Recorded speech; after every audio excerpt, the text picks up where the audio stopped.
Hello and welcome to another episode of Dance Teachers Academy. I am your host, Jose on the mic, and with me, as always, is the lovely, amazing dancer, May. How are you doing? Excellent today. You look better. You know what? You're $1 billion tax-free. Thank you so much, and I'm excited for our guest. I've been trying to get a hold of this guy for a minute, Yes. and finally do Mr. Enio Cordoba. How are you doing, sir? I am doing wonderfully, and I'm glad to be back in Texas. I was going to say, I met you down there at that thing. And, It's almost 3 years since we left. Yeah, you're in Florida now. You were down in Florida. How's that going for you down there? It's Florida, you know. It's Florida. It's Florida. It's, you know, it's decent weather, but you know, I'm living in the middle of a golf course surrounded by alligators. I'm having to cross the state twice a week to teach, because I'm teaching in Naples and Fort Myers. More teaching on the Gulf side than I am on the Atlantic side. And so it's just crazy driving back and So forth. where are you exactly? Oh, Boca. We're in Boca. So you're in Boca. Oh yeah, that's a haul down there. Yeah. In Naples. It's about 2.5 hours. Yeah. It's a haul. Yeah. So it's okay. I get to do planning. I do a lot of phone calls. Terryl drives She there, does. and I drive back at night and listen to a ball game or something, you know, Yeah. or talk to people on the West Coast because that's their, you know, Yes. time. But Yeah, it's, you know, it's We'll not be the sure to drive. miss you It's the slow people in front of you. oh God, there's no such thing as Florida. There's no such thing as slow. You have everybody driving 85, 90 miles an hour in the slow lane, and then you will come across the one senior that's driving in the wrong direction. You know? I know. Oh, that's always fun. Oh God! What's that headlight? We've already hit not hit. We've run into at least 4 of those driving in the wrong side of the road. My goodness. I know that. Okay, so I want to get to it because just to talk to you about certain things. And one thing is the movie God and Salsa. I know very little about that, and I just really like that background. And tell me how you were involved with that. How I'm involved is the story has a connection to my original studio, Let's Dance, and Let's Dance was a studio that it was about family, inclusivity, not exclusivity, inclusivity. And a young lady came to us that at the time was going through a very difficult period in her life, and she found her safe place, her third place. And when she found it, she found a new community. She found the strength to break away from her relationship, and Good for her. and really good. She ends up marrying a movie director, quite accomplished. His dad was, as is he, and they wrote the story, but they tied it in with a story on suicide, because that is one of the biggest unknowns. The number one killer of police. Suicide, a lot of military, medical workers, the stress and whatever, and so they wrote the story with her using the studio. She used the studio, Let's Dance LA. She actually uses the name in the movie, and she got some incredible lead actors, and then she came to us and she said, you know, you're in it. And I read the script, I loved it, and she said, you know, do you want a stage name? And I said, no. We play ourselves, and I have more of a role. I actually interact. I'm kind of the one that nudges her with a hard elbow to do something that she's terrified of, dance, and it shows a quick progression. Funny thing is, they took some of my pretty good students. We had a big group, but COVID halved it. So we could only do about 20 students. Damn Rona. Oh Lord! But the funny thing is, they had to show a progression from non-dancers to accomplished club dancers. Accomplished. And the funny thing is, when I first see them, oh my God, they were so bad. I was like, it was almost, no guys, you got to tone it down. They were so bad. They were acting like bad dancers. Yeah, They were wonderfully bad. And you've seen them. Flopping your feet. Oh, worse. Big brick feet. Worse, pigeon-toed butts out. You know, the whole thing. But the movie, we did it, and it was self-financed. I mean, you know, we raised money and GoFundMe's and all kinds of stuff, and it's an independent. Well, by the time they edit, we did the proof of concept. That went over real well. We took the jump, and they did it during COVID. And man, were we struggling to, trying to shoot and then put the mask back on, take it off. And, but we shot it, and no sooner was it out that we won top actress, top director, most inspirational, best screenplay at a film festival in Los Angeles. A month later, same plus top male actor in New York. Then we got nominated at the International Christian Film Festival in Orlando. That was 3 months ago. We were nominated. We didn't win, but it was international. That's amazing. From all over. But we got great exposure. The movie, I was called yesterday. The movie will be released in October. Oh, nice. The way it works is first it's, I guess, pay channels, Amazon, Apple, whatever, and streaming. It's only going to be streaming. You won't see it in theaters unless it just explodes. But it'll be paid for about a month to 2 months, and then it'll go to the free channels. Mm-hmm. Oh, nice. So I'm really excited about that because it's a great story, and the actors. Javi, the young man, is fabulous. He's Spanish, and but I didn't know Javi. You better. Yeah, Javier. Yeah, and the actress, she's just killing it. Her name is Giovanna, and Giovanna does a lot of inspirational stuff. God, I just forgot that. I feel terrible. I forgot the channel that she does, and they're little shorts, and they're very inspirational stuff. And I don't mean preachy. They're wonderful, but and just your mic. I'm so sorry. No, that's okay.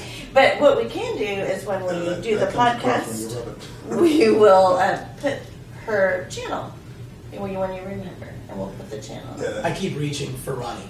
Oh, no, it is. Let's talk That's about Montez. Ron Montez. Yeah. He said on our podcast you were his best friend. Yeah, that was an emotional thing. Ron, over the 40 years I knew him, he always had several what I call best friends. The kid he grew up with that lived in Tucson, and then as he traversed, he became really tight with Tony Meredith, and a guy named Joe Hack that was also a studio buddy of his. Those I always understood. Ron, Joe Hack and Paul were his two best friends. But as we kind of age through life and whatever, anytime Ron needed anything, hey Enio, you mind? I'm moving across country, or he was driving a giant camper. I mean, this massive, trailer-sized thing, and he was going to drive it to escape the hurricane in Orlando from USDC, and he was going to help Mark. No, not Mark.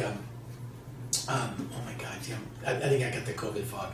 The music guy. It's a little smoky in the room. Oh, it is. I'm telling you, it's bad. It's Brent Mills. Brent Mills left his friend mobile of the home show. in front of the incoming hurricane, and it would have been destroyed. Oh, wow. So Ron offered to drive it because he couldn't get out of Orlando. That's the kind of guy Ron was. He was such a nice guy. Well, Ron needed to get the heck out of there. Oh, okay. So I'll drive out of there. So Ron, I'm getting the hell up out of here. Is all I'm doing. Ron gets the truck and he drives it, and I said, "You're not going to go all the way across country." I said, "I'll meet you in Florida, like halfway, and he'll drive." No, he showed up in Dallas. We jumped in. We drove to Phoenix, Tucson, and drove it there for Brent.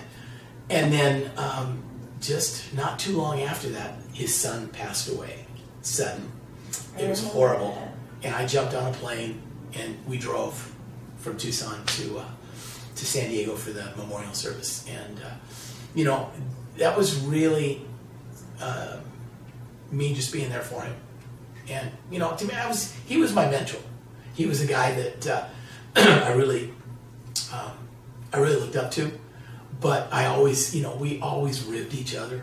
Oh yeah, you got to bust chops. Oh God, did I ever? You got to bust chops. I gave him a hard time. Listen, if I didn't care about you, I'm not busting your chops. Right, exactly. And Ron was from Tucson, living in Safford, and which is the edge of the reservation. So of course, I'd call him Kimosabi. Yeah, right. And he'd always make fun of me for my sartorial splendor.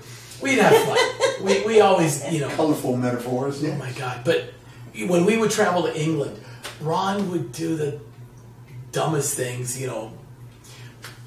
And we'd all, you know, it was always a great story. And so we traveled the world, you know, together and competing. And I mean, at one point when I first turned pro and I'm competing on the floor with my coach and my mentor, I would have stopped my choreography like, okay, no, you go first, because I wasn't going to do anything to mess with him, you know. I'm like dancing. I'm not important. I'm not important. You know, I'm not going to mess him up. But you know, we took care of each other.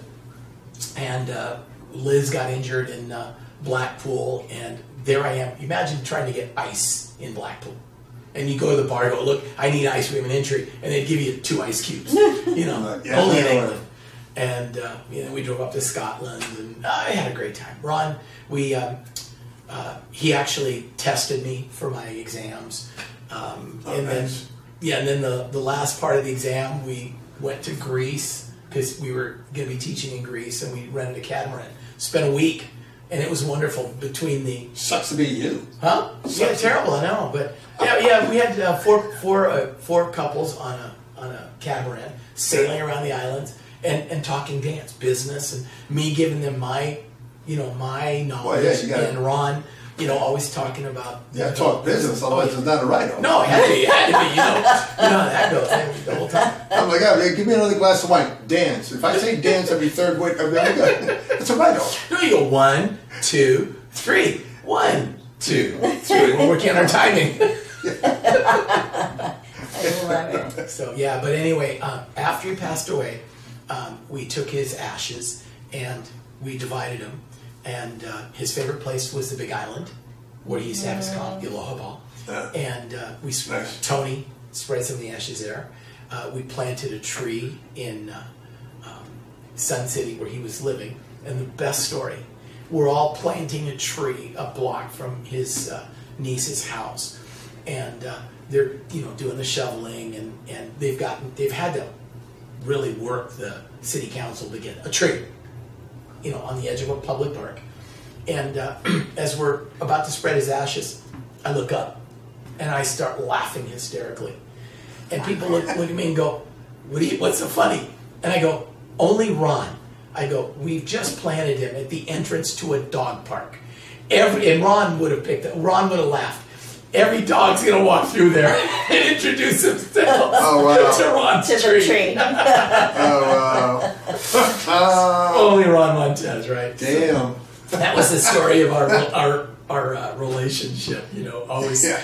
He would have picked up on that. You know. Hey, you know what? Ron's going to see a leg. Thanks a lot, friend. Yeah, Ron's going to see a leg every time a dog walks by. Hey, look at this guy. Exactly. So, anyway, I had this jewelry made. And I carry him with me because it helps calm me down. Ron was the ultimate in cool and calm. For sure. And me, as my wife calls me Captain Chaos, because it's, you know, juggling 8 things at once. And you got 14 balls in the air. I'm like, wow, it's amazing Enio's still living. Yeah.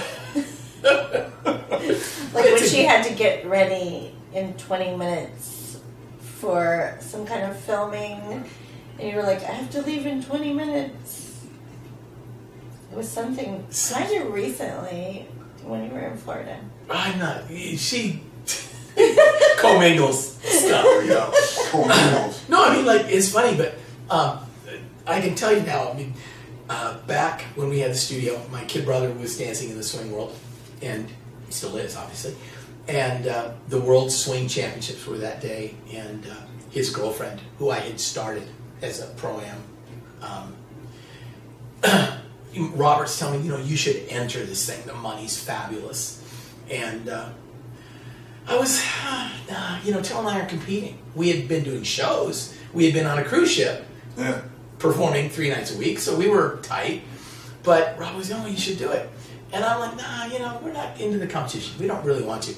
And his girlfriend said, you should do it. You know, at least you'll come in second.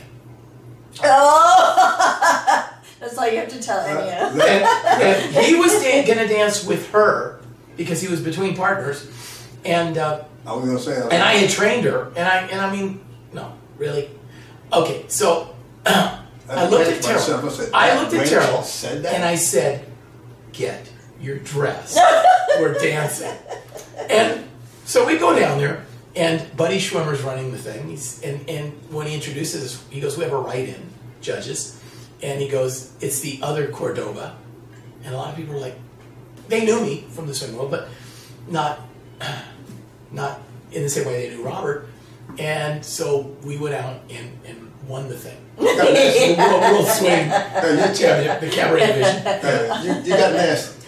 Well, you know, it was, the thing no, was... you got dirty. Come on, you can say that. You can say that. You got dirty. No, you know, the thing is, Robert won Robert won the classic, no question. We didn't do the classic, you know, but you threw the bar on the Cabaret, street. no, you know, man, he was playing in my backyard. Oh, yeah, right. You threw the bar on the street. That's what you did. So, but that was really, you know, and the funny thing was, we came off the floor, and the organizers of the U.S. Swing Open Championships came up to us and grabbed us. And now Terryl and I had a standing agreement. Anybody invited us to compete, we'd be like, "Oh, thanks. Let me check with Terryl, and then I'll get back to you." So we never would commit. Well, they both grabbed us separately, and so we said the same thing. No, we both said the same thing. So now we're stuck. So then we had to dance the U.S. Open. But that was really the only 3 times we competed, 3-4 times we competed, and that was it. Wow. I'd already retired. I was old. Trying to save the legs. So now you're doing some train. Tell me, what are you doing now? What is the thing you're focusing on with your dance career? Dance career is, I'm on the backside. And more importantly to me is sharing the knowledge. Because I think... Oh, you have to at this point. I think everybody is smart to have mentors. And I've had business mentors. Ron was my teaching mentor. Business mentors like John Taffer. Sure.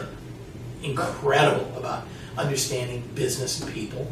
Well, you need coaches for everything. Right. Well, I tell everybody, I never had a bad teacher. My first teacher was Ron Montez. So that's where you start. My second teacher. Where the hell did you go from there? Oh, wait. My second teacher was Nina Hunt, who was training Donnie Burns and Ron. She was teaching all the country champions. She took me as an amateur based on the recommendation from Ron. Okay. So I've got Nina Hunt, and then I go to England, and now Nina's saying, "Okay, I want you to have lessons with Alan Fletcher. I want you to have lessons with this one and this one and this one. Technicians, Liz Romaine. I mean, like, people I don't know, but they're all champions. So I've never had some person on their way up that's still figuring it out. I'm the most fortunate guy in the world to have gotten that kind of training. And after... Established people. Well, no, not established. The purely best. No, you know, the masters. the best. Right. And then, you know, had moved on, gravitated. Nina gave me what I needed.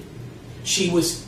She may not have been the best at understanding Latin, but she was the best at understanding winning. So she taught me how to win and how to train. Yes. And the motivational. And what you did, what needed to be done. Then I switched to Wally Laird. Now there's a connection to music.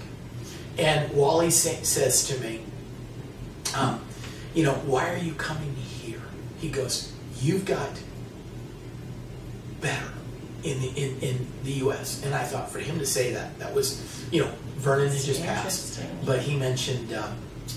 That is interesting. Well, no, Bobby Medeiros, because Bobby was just lighting the Europe up with his approach to Latin, and you know, and Sam Sedano, they had an earthiness that, you know, Ron was trying to learn their style, and Wally was telling everybody, America, you know, the body tick and all that.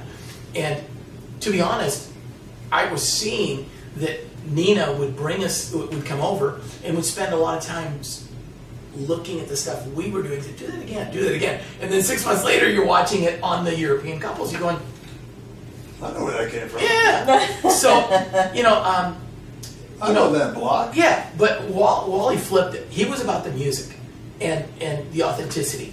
And then I worked with Medeiros, and Medeiros comes in and says, you know, when I said, "Bob, I want you to work with me. I've got a new girl. We're going to dance the U.S." And he says, "Tell me one thing. Do you want to win or do you want to learn to dance?"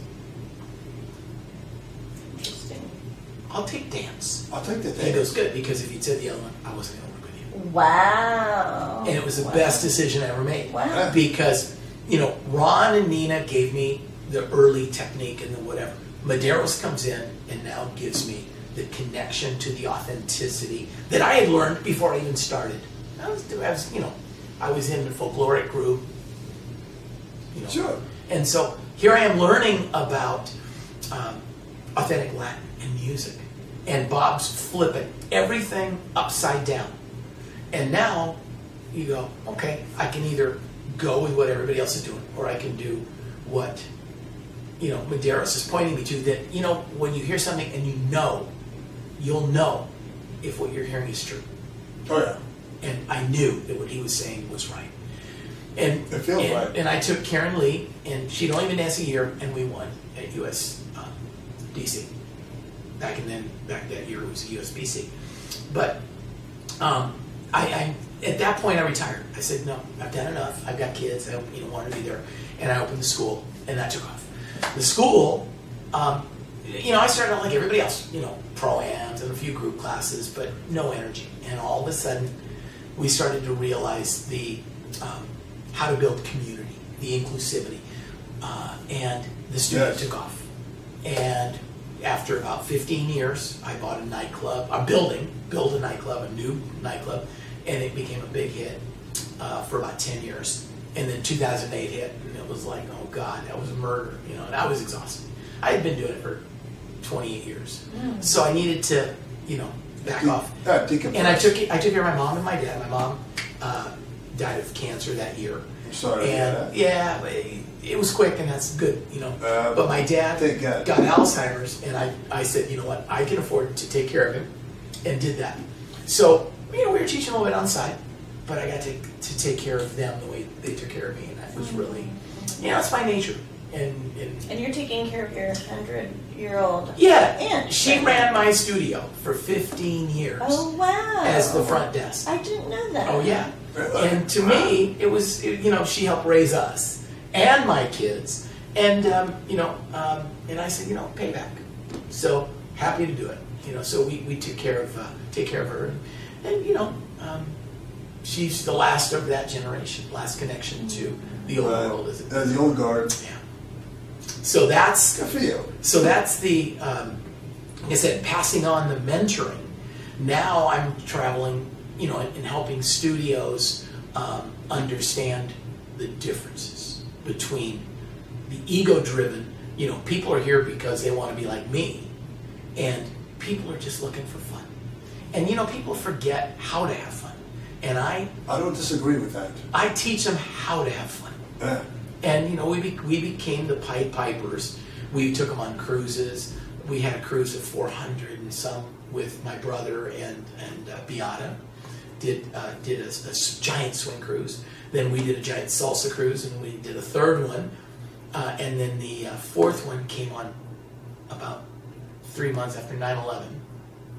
So that was, that we had time to stop that. Well, yeah. So we've done a lot, and then we opened the nightclub about 2 years after that. So then, here to Texas, I had been working with ice skaters when I was in 2000. 2000, I started working at the Olympic Training Center. And this year, two of my former Olympians called me. We got some teams, got the top couple from Hungary now, and want you to work with them. Okay, I love working with skaters. I get to be creative, and I have to do things that don't work in dance. Mm-hmm. You can't go sideways in skating. You go sideways, you fall over. So I had to interpret movements, transpose movements from what we do to. She would be a good teacher for you since you were a hockey player. I'm a musician. When she and I started talking about dance, and she's like, I need for you to do this thing. Now I go strictly back to music. And I'm like, okay, so you want me to, it's like a dotted quarter note. Just hold it a half a beat. Is that what you're saying? And she goes, yes. I'm like, cool, got it. I just transpose what she says in dance to music. And I'm like, I just don't have to change keys. There you go. You know, the funny thing was, I don't have to change keys. I was dealing with a lot of that year. We were doing a lot of salsa type movements, and the speed with which we do club stuff, when you did it at 20 miles an hour, and people going by you, I mean, they'll pull you out of your socks. Oh yeah. So I had to understand a new skill, and I read a book by John Petkovic, the world professional skating champion, and he talks about energy flow. And energy doesn't stop. You have to direct it. So that changed my salsa. So I started doing stuff, whereas a lot of people were dancing linear at that point. I'm realizing that by using rotational, curves, I could go much faster. Sure. And then we focused, you know, on stopping. So it changed my teaching in dance. Makes sense. Because I was dealing with tremendous speed and power. And so you learn how to redirect the energy. That was really kind of cool. And so now I'm doing that. So you're just saving the tires is what you're doing. Right? Because, listen, I'm on a motorcycle to 180. And so, yeah, going in there in a sharp turn, it's like great. It's tight, but you're wearing out the tires, man. It's like, I just crack back a little bit, smooth into a turn, still keep my speed up, but don't wear the tires out. So yeah, there you go. Don't wear the tires out. It's the same thing. I'm not sure I want to go 180 on a bike, but no, it's truthfully, I don't know, it's all kind of converged. Skating, dance, nightclubs, yes.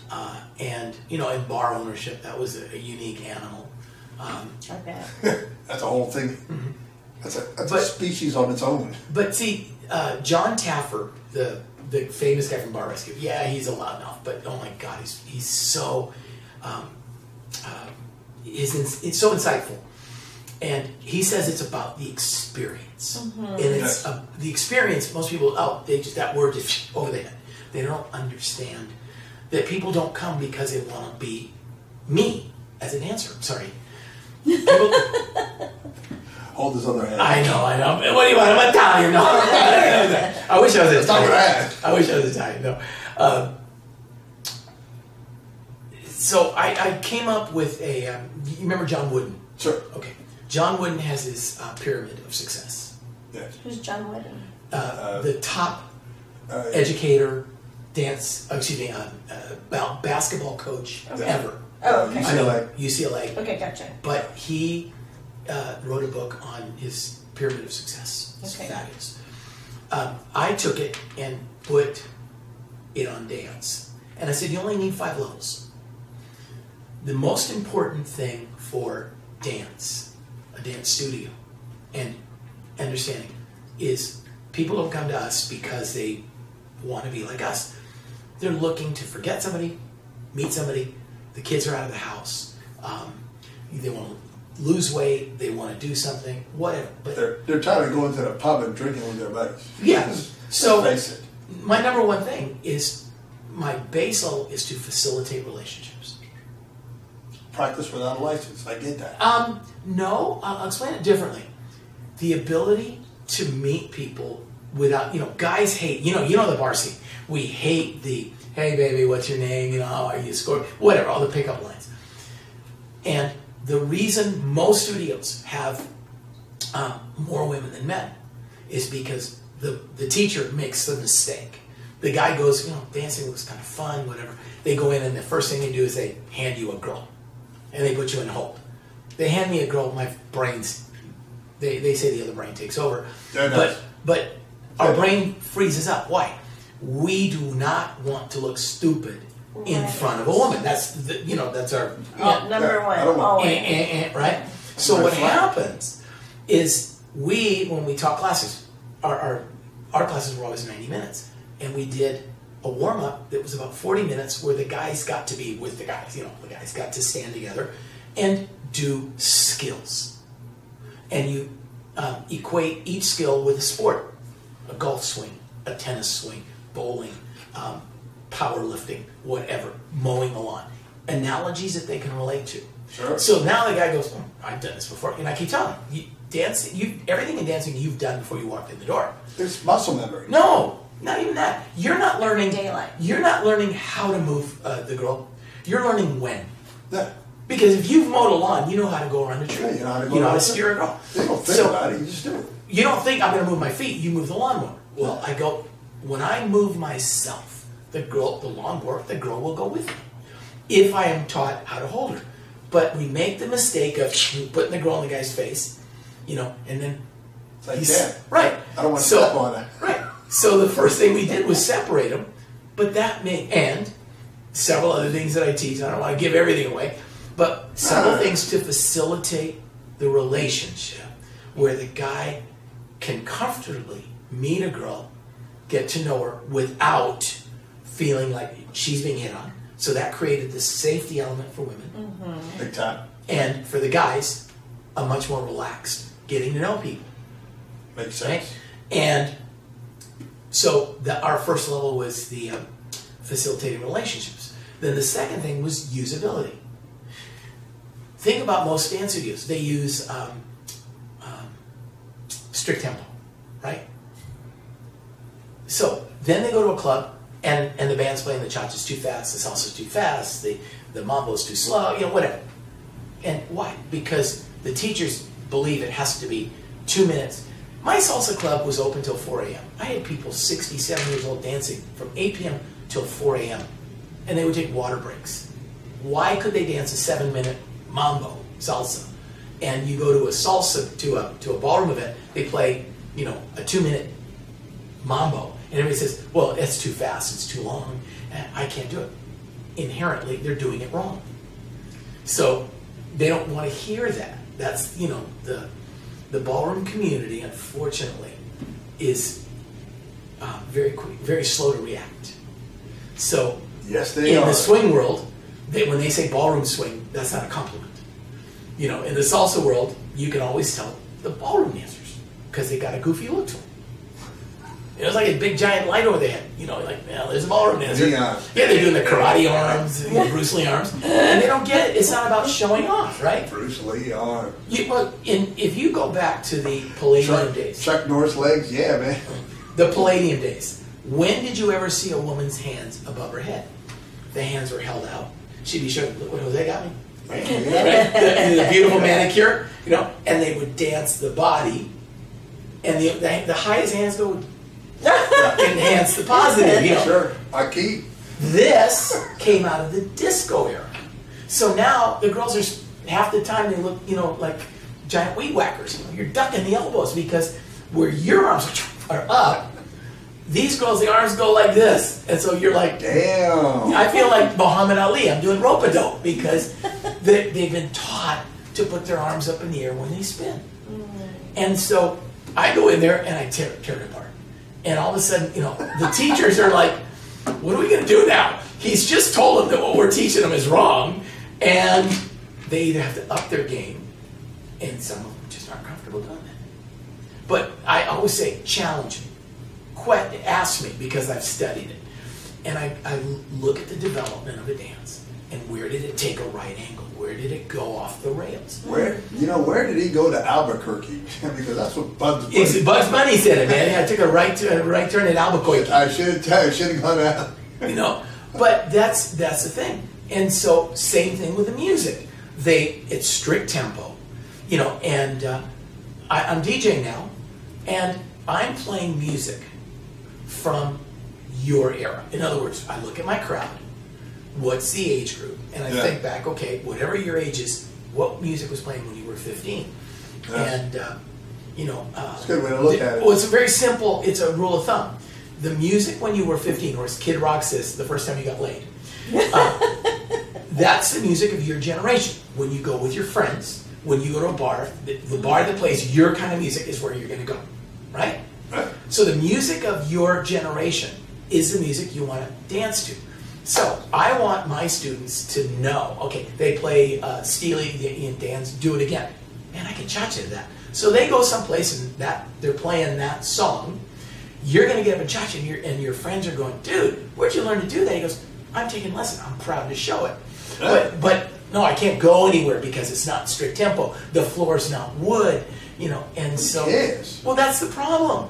You never think about the. My beer. Think about the 40s and 50s. People weren't learning in dance schools. No. You were learning from your aunt, your mom, your brother, your sister. You were learning swing, and everybody was dancing. There was ballrooms everywhere. But then all of a sudden, no, you can't learn from you can't learn the basics enough to have fun. No, you've got to go and sign up and do competition to be considered good. And that's, to me, I want a studios as plentiful as McDonald's. They should be everywhere because there's that many people dancing. And what's missing, the ballrooms, they're all disappearing. The economics of a big place is bad enough, but a ballroom could be on a rooftop, like the Indiana Roof Ballroom, or giant supermarkets or whatever. Yeah, well, I remember back in the 70s and 80s when I was growing up, it was social clubs, is what they called it. Correct. And so you go in, everybody came in, had their fedoras on, the ladies were dressed to the nines. Yeah, they got up, the lapels matched the... Oh, yeah. It matched the time. They got in there, and it's like... it started 8 o'clock, and it went until 3, 4 o'clock in the morning. Oh, yeah, Miami? 5 a.m., 6 a.m., absolutely. In Philly, stop. So where have we gone off the rails?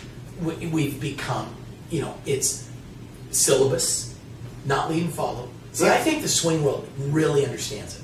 That Jack and Jill is fabulous. Mm-hmm. I don't particularly like the direction they've gone. Now, they made a conscious decision. Instead of going R&B and blues that the kids couldn't relate to, they slowed the music down and are using whatever the contemporary music is. Mm-hmm. So whatever that music is, people are learning to dance to that. And so now, it's become very lyrical.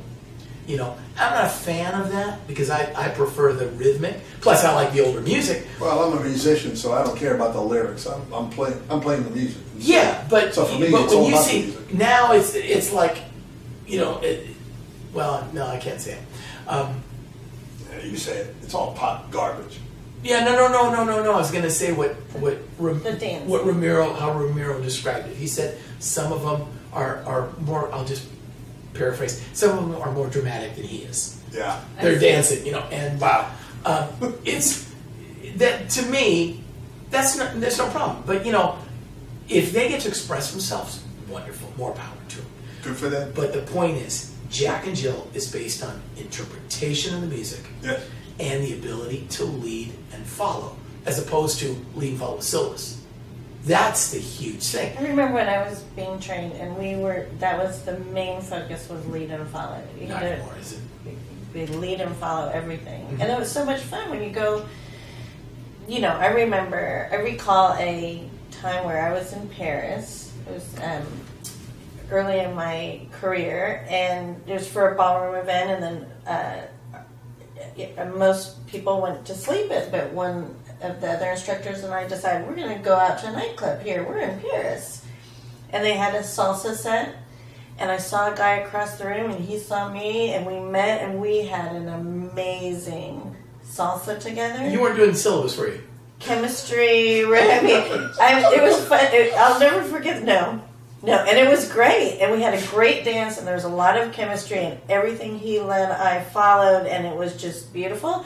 And so there was a lot of, like I said, chemistry going on, and so after the dance, he started speaking to me in French, and I started speaking to him in English, and we realized, au revoir, but it was like amazing. But you're right, though, yeah. And you said, you were lead and follow, and to be honest, even in lead and follow, you make mistakes. Sure. But you interpret them, and you play off of them, and you are not like, oh my God, I made a mistake. But rather, oh, that was cool, do that again. Yeah. I don't know what I did, it's an accident. But well, you guys understand, this isn't Blackpool. I mean, this is just we're in a nightclub, we're just in. We're having good fun here. Like I said to somebody, imagine you want to go fast, so you buy a dragster. You can go 300 miles an hour. Only problem is you can't drive it. Anywhere else. So nothing gallons to the mile. I see the wonderful talents of the young competitors, but that's not real dancing. And if we're in the business, you have to separate the sport that you do from the business of teaching people to have fun through dance. Let's talk about having fun, because you say people have forgotten how to have fun. Give an example of teaching someone to have fun. Well, the first thing is I take the fear away, because I start by saying everything that you're going to do today, your first lesson, you did before you walked in the room. Did you take a, and I, you know me, I go, did you take a shower today? I mean, of course. I go, did you just wash one side or did you turn around? You know how to turn around. Okay, you know how to walk forward, you know how to walk backwards. You in the movie theater, you know how to go sideways. So what am I teaching you to? You only have 2 feet, you can only turn left, right, you can go forward, you go back. Now, I'm just going to put the music. What you're learning to do is not steps. You already know how to step. Your feet are not learning how to dance. You're learning when. Back in my day, in early days of computers, we had a load of programming. You'd put in 20, 30 floppy disks to do one thing. Yeah. Okay, I want to do graphics. Okay, even drawing. But, oh, wait a minute, now I have to do accounting. I could draw the numbers in a graphics program, but no, I had to eject that program and now put in 20, 30 floppy disks to do, accounting. Well, music, each dance is a program. And what does it do? It doesn't tell you where to go. It tells you when to go. So if I'm teaching cha-cha, the first thing is I do not teach them forward break, cha-cha, back. I teach them the way the Cubans dance it, marching in place. The rhythm, the when. Now, let's be creative. Walk forward in that rhythm. No, let's be creative. Let's walk back in that rhythm. Now let's turn with that rhythm. And they go, I'm doing the cha-cha. They are, which truthfully, you go to Cuba, that's what they're doing. That's what they're doing. Yeah. Right. They're not doing forward break, crossovers, New Yorker spot turns. They just got a coffee in their hand. Exactly. And a cigar in the other one. Right? But you're right. That's the point. They learned to dance to the music. It's not about the steps. It's about the music. Yeah, I feel the music. Right. So you connect them to the music. Yeah. Now, they go, okay, my feet aren't having to memorize something. Now I hand you a girl, and I go, just move her backwards. Now, bring her forwards. Now, turn on the spot. And so we teach a skill, a separation skill, a reconnection skill, sure, a directional skill. Hey, after you, it's cross-body lead.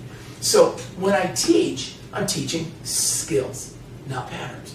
And I know a lot of, Wayne Hanks probably losing his mind.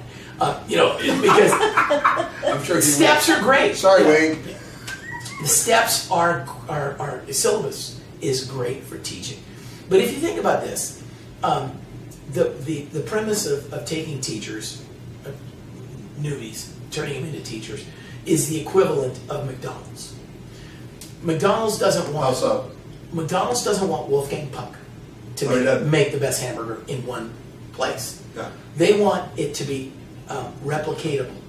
Yeah. And you come in and you want a job, I got to teach you how to make a burger in 2 days and have you on the line doing the same stupid burger, and it's going to be the same stupid burger in China, maybe in Russia. Well, no, in Muslim countries it might be made out of a different animal. Yeah, whatever. But the point is, it's still a burger. It's still a burger. It still looks the same.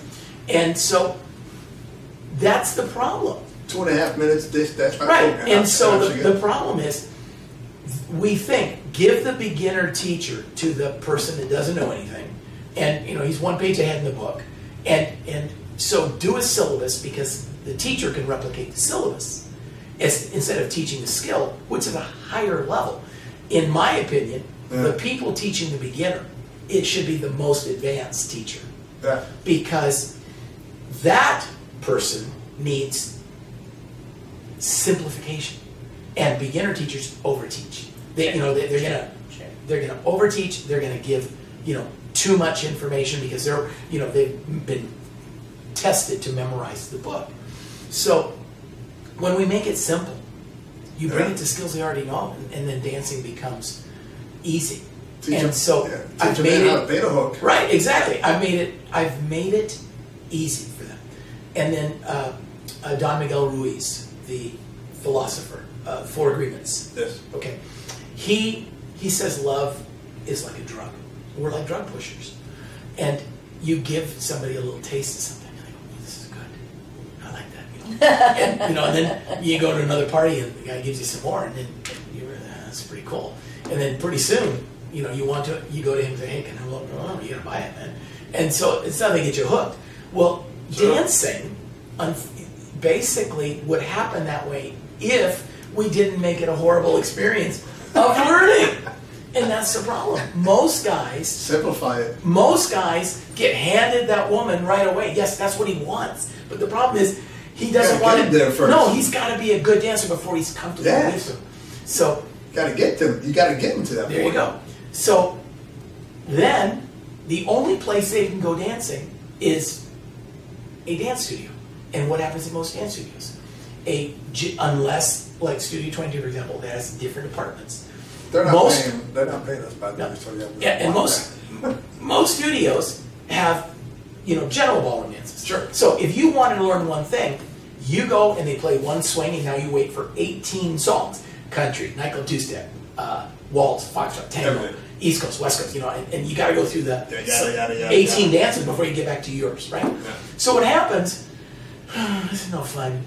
I end up in a swing club, and then you learn maybe two, hustle, or cha-cha, or nightclub two-step, and then you go, gee, I'm only having to sit out one dance out of 5 or 6. Same thing with salsa. You learn salsa, and you go, I'll sit out the bachata. Well, that looks kind of fun. You learn that one. But our mistake in the ballroom world is we're going to teach you, the box step. Tell you a funny story about the box step in a minute, but because now you believe that you're dancing 6 different dances, and to me, you're doing the box step, you're doing a step, you're roadkill to anybody doing foxtrot or waltz, because you're on the spot, you're being taught to stand there while everybody else is being taught to move. Right. What part of this, is squirrely? I read Alex Moore's manual. Alex Moore is like I'll call it the Arthur Murray of the English dance world. Okay. And he said never teach the box step, because that weight close change is difficult for people. Teach forward changes. And immediately I did that. I had been doing that, but I suddenly had justification that I wasn't just some nut job that was doing my own thing. Well, you are a nut job. We know that, but the thing was, I'd have people moving down the floor around the room in their first group lesson. And I'm thinking, I see people struggle with a box step for, for hours. They can't get it because they bring the foot in and they keep going with it. So weight change. Right, but that box step was designed so that I could put that on any dance. Really? It didn't make sense to me. So I challenged, like I said, and I was one of those that, even when Ron would tell me something, I go, well, why? I was that kid. Why? You can't hear no if you don't ask. Right, but I've heard people say in different, like in the swing world, some teacher goes, well, that doesn't happen in swing. And I go, what? The laws of physics and gravity don't apply to you? You're making it up. If you can't defend your teaching to a challenge, you don't know what you're talking about. Yeah, you're lying. Yeah, you're making it up. It's coming out there.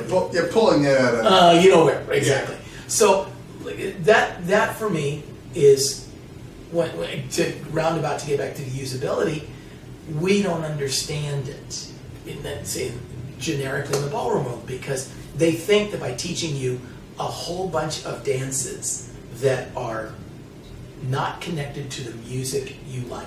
If I'm going to teach waltz, I'm going to teach it to, the Eagles. Well, the Eagles, yes, yeah. Take it to the limit or something. You're going to use it to music that they can relate to, right? And that's the problem. It's not strict tempo. Why not teach Viennese waltz in the beginning to somebody if you can slow it down and do it to Jim Croce or do it something, right? It doesn't have to be. When I started doing cha-cha, we were doing 35 measures per minute. That was like nuts. And Espen came in and slowed it down to 30, and he made it more authentic. But we have this mentality of strict tempo, or bad cover music, which is like putting stick in my ear. God, I mean, why not use Frank Sinatra? Red Hot Poker. Why not use, Adele? Why not use Lady Gaga? And say, dance to that, not to a sanitized Casa Latina garbage version, because then they can't go anywhere else. They've been taught. They've made it rigid. Right. You see what I'm saying? So, yeah. All right, Enio, listen, bro, I know you could sit there and talk for the next 20 hours, and I got about 10 hours worth of tape here. I'm gonna rein you in, and then we're gonna We'll do a part 2. Part 2, part 3, part 4. Terryl. This is it's at least an 8-part series here. So appreciate you. Yes. Being on the podcast. It means so much. oh, thank you. Absolutely. Sharing your wisdom. Not everybody agrees with the wisdom, but it's. Let me put it this way: if I can help studios, that for me is a win. Sure. I love that you want to help. That's amazing. But not everybody wants to change. Well, there's that. They, people get comfortable in their own little box. well, there's an interesting saying: if you don't like change, you can always change back. Yeah. If you don't like the change, just change back. Just go back to what you But want. try it. And Again, you can't hear no if you don't. You can't hear. You gotta ask. right. But I don't go into a studio and say, "This is my vision. You're going to do my vision." No. I go, "I'm not going to change your vision. I'm going to show you how you could do it differently, and then you can choose. Maybe that That looks pretty good. if it works for you, great. If it doesn't, change back." So if I could get to share, I'm happy to, and because the life-changing things like the movie, Sure. that effect, I can't tell you how many life-changing comments I've got from "you changed my life." You gave me the courage to do this, and the testimonials I've gotten just make it all worth it. Absolutely. So That's the beauty of it. yeah. That's a blessing, And actually. I think, I was studying. It's a blessing. I was studying pre-med when I got into dancing. I could have been a doctor. Hey, doctor, my arm hurts when I do this. Don't do that. But if I had, I would have been helping people. Yeah. But I don't think I'd be having half the fun that I am. No, absolutely not. You're still helping. I'm 40, 47. No, let's see. Well, I started Ballroom in '75 with Ron. So look at this. I'm coming up on. Look at you. Yeah. Man, all silver and pretty now. Look at you. All right. Well, Enio, so much fun to have you on. Dude, like I said, we have to do this again because we talk for hours. I can already see that. Happy to, yeah. Outstanding. The lovely May. Thank you so much, cousin. Absolutely. All right, folks. Well, this has been another episode of Dances in Cabaret. Thank you for watching.